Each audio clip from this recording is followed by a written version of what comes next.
kita akan masak sampai dia mendidih macam ni nampak. Oh, tunggu dia kering sikit baru kita akan masukkan ayam. Bang, selamat raya bang. Hari raya berniaga. Berniaga apa ni bang? Itulah. Nak macam mana kan? Cari sesuap nasi demi isteri tercinta. Kita jual nasi ayam klepot sini, Dik. Nak tengok cara kita masak macam mana? Jom, sini. Okey, so ni dia kita pakai sup tulang ayam semua untuk masak nasi ni, boleh nampak? Okey, bismillah. Kita masak daripada beras je. Daripada beras. Okey. Api yang besar, pakai dapur arang. Kita memang pakai dapur arang. So nasi kita masak dalam anggaran 5 minit lah. Okey.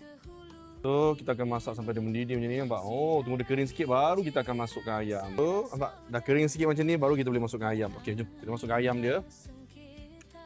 Okey, ini ayam yang kita perak semalaman. Okey, besar ayamnya. So dalam anggaran 5 ketul lah. Okey. So kita akan masak lagi dalam 5 minit. Nampak? Smart. Okay, so kita tengok ayam dah masak sikit. Wow, rasak tak? Okay, so dah cantik dah ayam macam ni. Nasi pun dah kering, baru kita boleh letak dia punya sos. Let's go. So untuk yang special akan ada sosis lah. So ini sosis. Minyak garlic.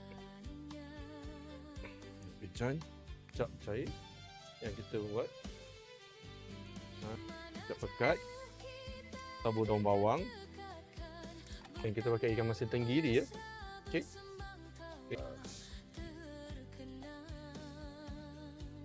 So siap. Inilah dia nasi ayam klepot special. Alright.